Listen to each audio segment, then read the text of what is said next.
And when a nuclear-armed country fights to the end, it will have consequences far beyond the borders. It will have consequences for the world, which is why I repeat I'm here. In no uncertain terms, that Pakistan will respond most decisively to any Indian aggression.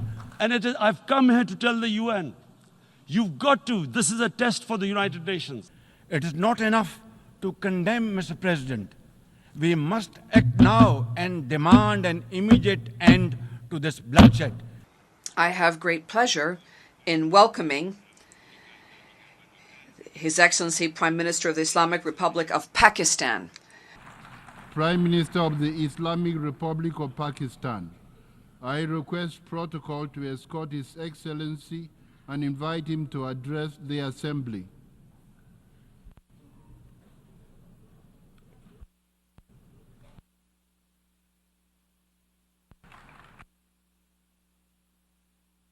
Bismillah ar-Rahman ar-Rahim.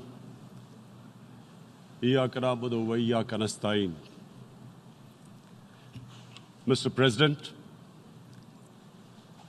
Honorable Secretary General, Excellencies, ladies and gentlemen. Bismillah ar-Rahman ar-Rahim.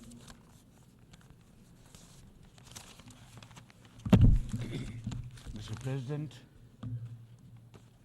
heads of state and government, excellencies, delegates, ladies and gentlemen, Assalamu alaikum wa rahmatullahi wa barakatuh, and a very good morning. Qala ya abati inni raitu ahda ashara kawkaban wa shams wal qamar raituhu li sajidin. Qala ya bunayya la taqsus ru'yaka ila ikhwatik fayakidu laka kayda inna ash-shaytana lil insani aduwwun mubin. Sadaqallahu Mawlana al-Azim. I feel honored today to represent my country at this forum of world leaders, where we have a chance to discuss problems that the world is facing. Mr. President, it's a matter of great honor for me to address the United Nations General Assembly for the second time as the Prime Minister of a country that has always been a proactive member of the UN Assembly. I want to talk about a lot of problems, but just four today. And I especially came to this forum despite a difficult time in my country, facing challenges. I would not have come, but because I feel that there are some very urgent problems which the world must address. Mr. President, the father of our nation, Quaid-e-Azam Muhammad Ali Jinnah, declared in 1947 that we stand by the United Nations Charter and will gladly make our full contribution to peace and prosperity of the world. Pakistan has stood by this commitment unwaveringly. Billions of dollars siphoned off by the ruling elites of the developing world. And they find their way into Western bank accounts, offshore accounts, tax havens, expensive properties hidden behind companies bought in Western capitals. Mr. President, this is devastating the developing world. This is causing more poverty, debts. It's impoverishing the developing world. The difference between rich and poor countries is growing because of this. Money laundering, which happens because money leaves the poorer countries into rich countries, is not treated the same. Today, we are facing most daunting challenges to the world order. Israel's genocidal war in Gaza, a dangerous conflict in Ukraine, destructive conflicts across Africa and Asia, rising geopolitical tensions, resurging terrorism, galloping poverty, stifling debt, and the mounting impact of climate change, we feel the chill of a new world order. My third point is Islamophobia. There are 1.3 billion Muslims in this world. There are millions of Muslims living in other countries, European countries, and the US as minorities. Islamophobia since 9/11 has grown at a pace where it is alarming. Human communities live together. There should be understanding amongst them. But Islamophobia is creating a division. Muslim women wearing hijab, it's become an issue. It's become an issue in some countries. Hijab is some sort of a weapon. A woman can take off her clothes in countries, but she can't put on more clothes. How is this happening? Because of Islamophobia. And how did this Islamophobia start? After 9/11. And why did it start? Because certain Western leaders equated terrorism with Islam. Islamic terrorism. Radical Islam. Today I stand before you to express the searing pain and anguish of the people of Pakistan at the plight of the people of Gaza. Our heart bleeds as we witness the tragedy unfolding in the Holy Land, a tragedy that shakes the very conscience of humanity and the foundation of this institution. Mr. President, can we, as human beings, remain silent while children lie buried under the rubble of their shattered homes? Can we turn a blind eye to mothers cradling the lifeless bodies of the children? This is not just a conflict, this is systematic slaughter of innocent people of Palestine.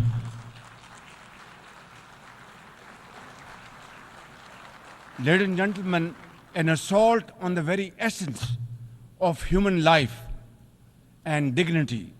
The blood of Gaza's children stains the hands of not just the oppressors, but also those who are complicit in prolonging this cruel conflict. When we ignore their endless suffering, we diminish our humanity. It is not enough to condemn, Mr. President. We must act now and demand an immediate end to this bloodshed. We must remember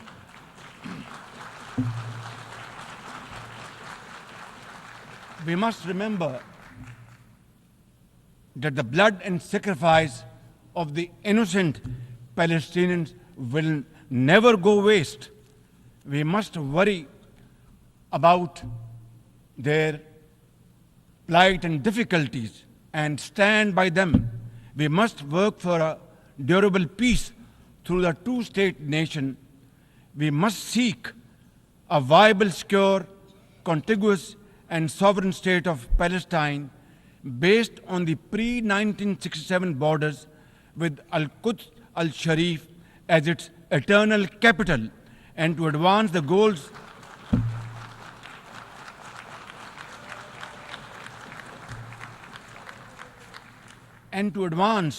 these goals, Palestine must also be immediately admitted as a full member of the United Nations.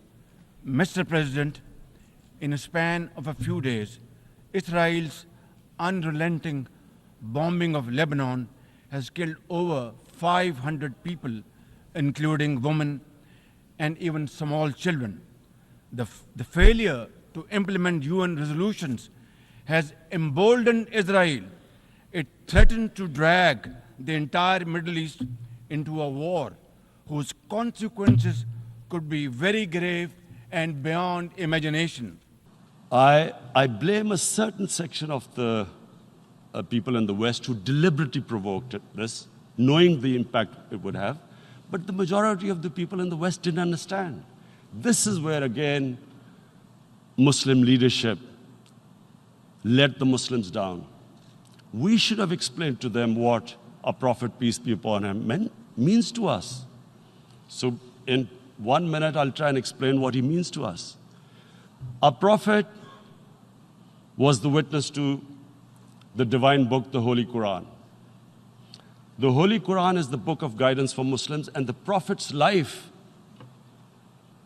was living the Quran. He was an example of what the Quran guided us to be. So he is the ideal we all try to get to. The Prophet created the state of Medina, the first state in Islam. That state was the basis of a Muslim civilization which became the predominant civilization for the next 700 years. Similarly, like the people of Palestine, the people of Jammu and Kashmir too have struggled for a century for their freedom and right to self-determination. Instead of moving towards peace, India has resiled from its commitments to implement the Security Council resolutions on Jammu and Kashmir. These resolutions mandate a plebiscite to enable the people of Jammu and Kashmir to exercise their fundamental right to self-determination. Ladies and gentlemen, since the 5th of August 2019, India has initiated unilateral illegal steps to impose what its leaders ominously call a final solution for Jammu and Kashmir. Day in and day out, 900,000 Indian troops terrorized the people of occupied Jammu and Kashmir with draconian measures including prolonged curfews, extrajudicial killings, and the abduction of thousands of young Kashmiris. At the same time, in a classic settler colonial project, India is seizing Kashmiri lands and properties and settling outsiders into occupied Jammu and Kashmir in their nefarious design to transform the Muslim majority into a minority. This hackneyed tactic is employed by all occupying powers, but it has always failed. In Jammu and Kashmir too, it shall fail by the grace of God. Ladies and gentlemen, The number 4th point, Mr. President, and this is the most critical point, is the reason why I especially came here. It is about what is happening in Kashmir. Before I go on this, I want to make one thing clear, that when we came to power, my first priority was that Pakistan would be a country which will try its best to bring peace. We had been through this war on terror. We joined the United States war on terror after 2001. And Pakistan went through one of its worst periods where 70,000 Pakistanis died and over 150 billion was lost to our economy. And Mr. President, I opposed the war because in the 80s, Pakistan had joined the Western countries in what was the freedom struggle then in Afghanistan against the Soviets. And it was funded by the Western countries. These mujahideen groups, which were treated in guerrilla warfare, were trained by Pakistan Army, funded by the Western countries, and especially US, and they waged what was a freedom struggle in Afghanistan. The Soviets called them terrorists. We called them freedom fighters. The election campaign, Mr. Modi used words like, "This is just a trailer. The movie is about to start. I went into Pakistan and taught them a lesson." This was the election campaign. Okay, so we thought, Us politicians make all these statements to win elections. So, okay, after elections, we'll get back to our normal relationship. Well, the moment the elections ended, we approached India. No response. But then we discovered they were trying to push us in the FATF blacklist to bankrupt us. That's when we realized there was an agenda. And that agenda became obvious on the 5th August when India went against 11 United Nations Security Council resolutions, which say that Kashmir is a disputed territory and the people of Kashmir have the right of self-determination. They went against that. They went against Simla Accord, which is about bilateral, sorting out our differences through bilateral means, went against that. They actually went against the Indian Constitution. Illegally, they revoked Article 370, which gave Kashmir the special status.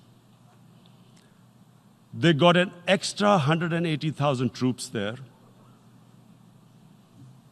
Total number of security forces in Kashmir now are 900,000. And they put 8 million people of Kashmir under curfew. Ladies and gentlemen, the Kashmiri people are resolute in rejection of the false Indian identity. The New Delhi seeks to impose upon them very, very severe conditions, and atrocities are being committed every hour. India's policy of brutal coercion and oppression in occupied Kashmir has ensured that Burhan Wani's legacy continues to inspire the struggle and sacrifices of millions of Kashmiris. Inspired by the legitimacy of their epic struggle, they remain defiant.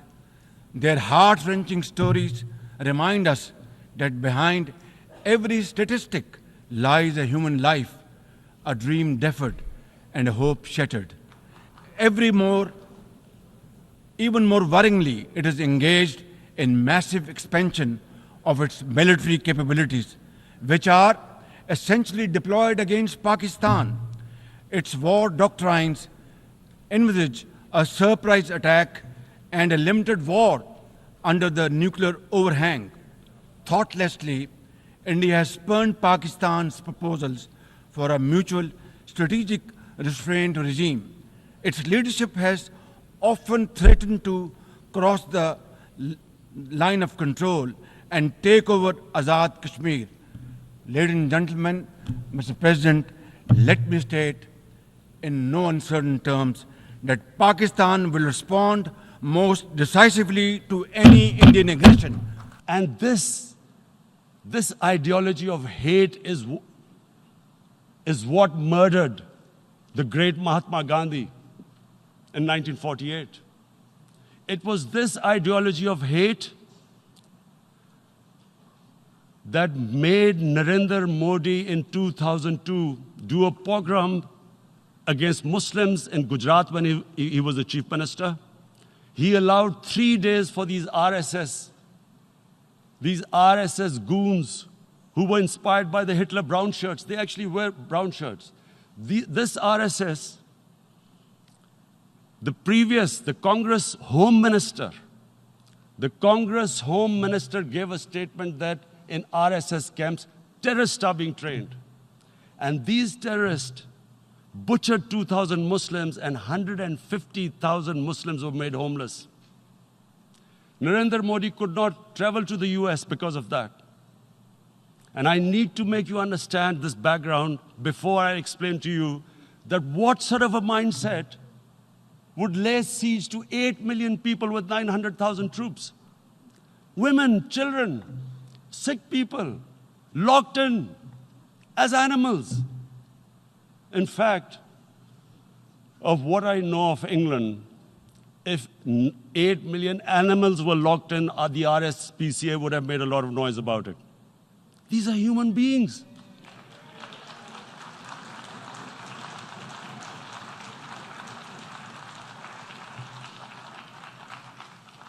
And Mr. President, what comes with racial superiority, these illusions of Aryan superior race, is arrogance. The two go together. And it's arrogance that makes people make mistakes and do stupid things. Cruel things like what Narendra Modi has done. It's sheer arrogance. And it's arrogance that has blinded him from the fact that what is going to happen when the curfew is lifted. Has he thought about it? This hasn't been thought through.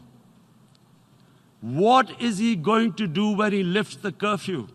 Does he think that people of Kashmir will quietly accept the status quo because India has changed the constitution and taken away the special status? They'll accept that? Mr. President, 100,000 Kashmiris have died in the past 30 years because they were denied the right given by the United Nations, the right for self-determination. 100,000 have died and 11,000 women have been raped. There are two human rights, United Nations human rights reports on this. The world hasn't done anything because India is a huge market, 1.2 billion people. Sadly, the material prevails over the human. But this has serious consequences. Again, I repeat, that's why I'm here. Look, to secure durable peace, India must reverse the unilateral and illegal measures it has taken since 5th of August 2019 and enter into a dialogue for a peaceful resolution of the Jammu and Kashmir dispute in accordance with the UN security resolutions and the wishes of the Kashmiri people.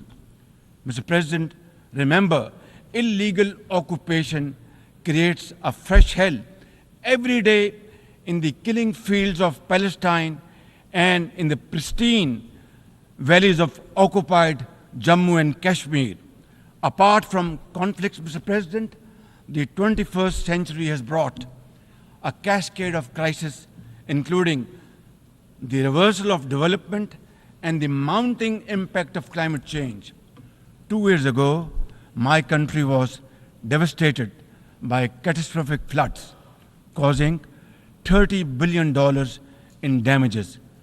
It is now clear that each summer will bring blistering temperatures and trigger fresh climate impacts. Pakistan emits less than 1% of global carbon emissions, yet we have paid a very heavy price for no fault of ours. This is most unfair in any calculus of global justice. We must uphold the axiom, the polluter must pay. what is going to happen when the curfew is lifted will be a bloodbath. The people will come out. There are 900,000 troops there. They haven't come to, as Narendra Modi says, he's done this for prosperity of Kashmir. This is supposed to be for the development. These 900,000 troops, what are they going to do when they come out? There'll be a bloodbath. Has he thought it through what happens then? Mr. President, has anyone thought that what happens when there is a bloodbath? What do you think the impact will have on people of Kashmir? What do you think they will think? The way they have been boxed in their houses, treated like worse than animals, no rights. Thousands of all the political leadership has been arrested, taken out of Kashmir. Even those Kashmiri leaders who were pro-India have been taken out. 13,000 boys have been picked up and taken to God knows which destinations. So what do they think? What will the people of Kashmir do when they lift the curfew? They will be out in the streets. And what will these soldiers do? They will shoot them. They've already used pellet guns, blinded young boys. in the last 6 years, the 5 years, the oppression that has gone on in Kashmir. And so, Kashmiris will be further radicalized. Mr. President, there will be another Pulwama. And guess what? India will blame us. They're already blaming us. They're saying all this is happening because of Pakistan. One of their defense ministers said, there are 500 terrorists lined up on the border to go in. Why would Pakistan send 500 terrorists when there are 900,000 troops? What impact are they going to make? Ladies and gentlemen, Pakistan looks forward to fulfillment of commitments made by our development partners to support the achievements of the SDGs and climate goals, including a new annual goal beyond $100 billion in climate finance. Mr. President, with nearly 100 developing countries trapped in the vicious cycle of debt and liquidity crisis, which I always call a death trap rather than debt trap, achieving the SDGs in these circumstances remain a distant mirage. The international financial architecture, which the Secretary General has described as morally bankrupt, and the world trade and technology regimes must be reformed and aligned to promote development and global equity. Mr. President, since assuming office in March this year, the progress and prosperity of my 240 million people has been my singular focus. We have taken some very difficult but necessary decisions that have rescued our economy from collapse, restored macroeconomic stability, controlled physical deficits, and strengthened our reserves. As a result, inflation has come down to a single digit by the grace of God, and the prospects for economic growth has revived. I would like to explain this challenge and the way we are negotiating, Mr. President, by reciting a stanza from a poem which enormously makes me very emboldened, very brave, and hardworking, and commit untiring efforts. And this stanza is a befitting example of hard work and, of course, facing challenges, and then pave the way for success stories. And stanza is, when things go wrong, as they sometimes will, when things go wrong, as they sometimes will, when the road you are trudging is all uphill, when things go wrong, as they sometimes will, when the road you are trudging seems all uphill, when the credits are low and debts are high, when the credits are low and debts are high, when you want to smile, but you have to sigh. When you want to smile, you have to sigh. When care, read health.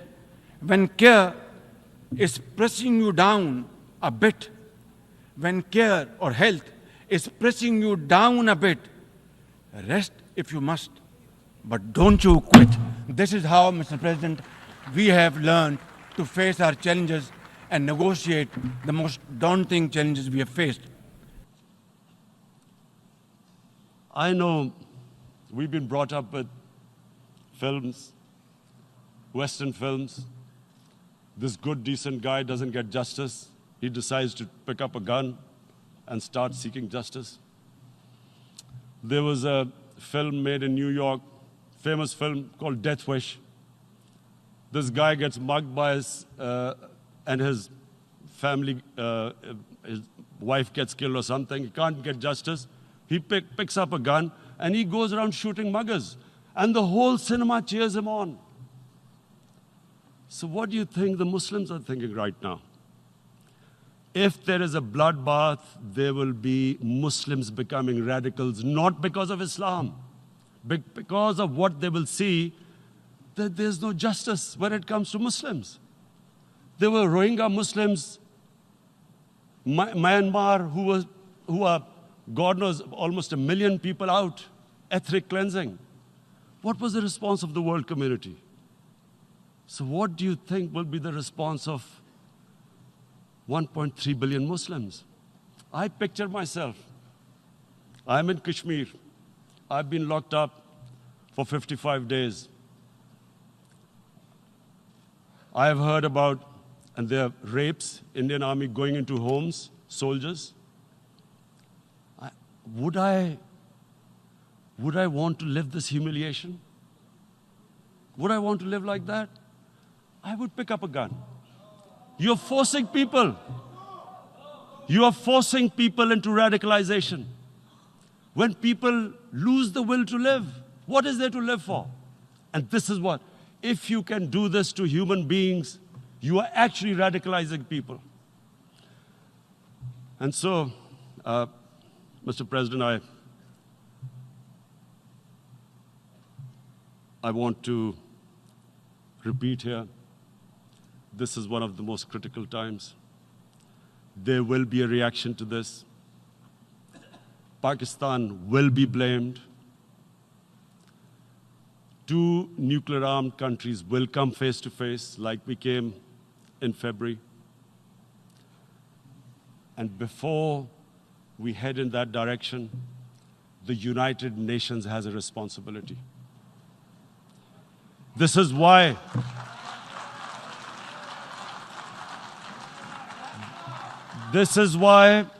the United Nations came into being in 1945. You were supposed to stop this happening. I feel we are back to 1939, Munich. Czechoslovakia has been taken, annexed. What is the world community going to do? Is it going to appease a market of 1.2 billion, or is it going to stand up for justice and humanity?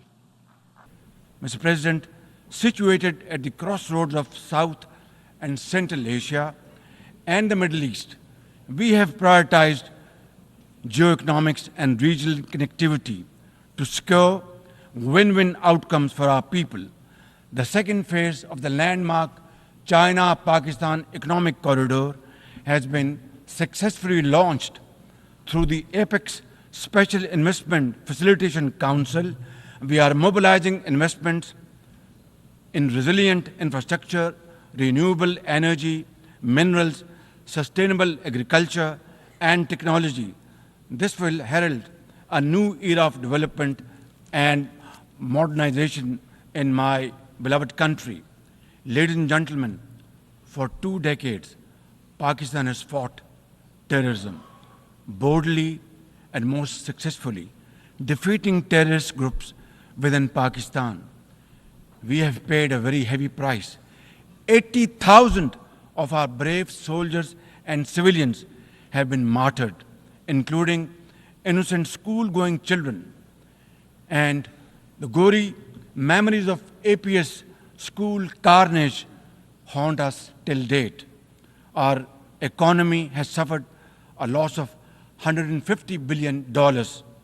Unfortunately, today we are again confronted by a new wave of externally financed and sponsored terrorism, especially by the TTP, Fitna al-Khawarij, and its associates.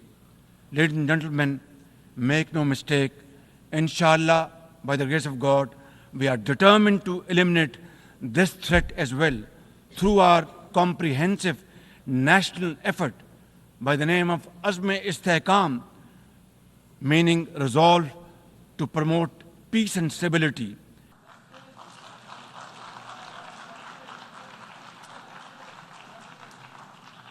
If this goes wrong, you hope for the best, but be prepared for the worst.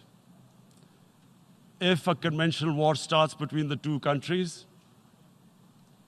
Mr. President, if a conventional war starts, and anything could happen, but supposing a country 7 times smaller than its neighbor, is faced with the choice. Either you surrender or you fight for your freedom till death. What will we do? I ask myself this question.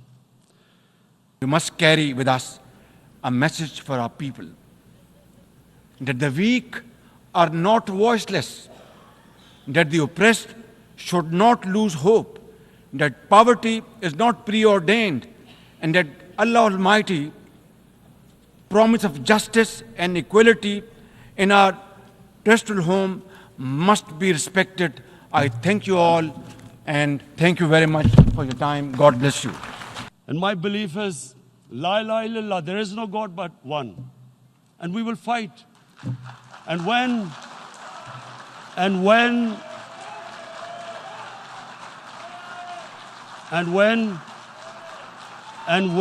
a nuclear armed country fights to the end, it will have consequences far beyond the borders. It will have consequences for the world, which is why I repeat I'm here. Because I'm warning you, it's not a threat. It's a fair worry that where are we headed? And I've come here to tell the UN, you've got to, this is a test for the United Nations. You are the one who guaranteed the people of Kashmir the right of self-determination. They are suffering because of that. And this is the time. This is the time not to appease like in 1939 appeasement took place. This is the time to take action. And number one action must be that India must lift this inhuman curfew, which has lasted for 55 days. It must free all political prisoners, and especially those 13,000 boys that have been picked up. Parents don't know where they've disappeared. And then the world community must give the people of Kashmir the right of self-determination. Thank you. En nombre de la Asamblea General agradezco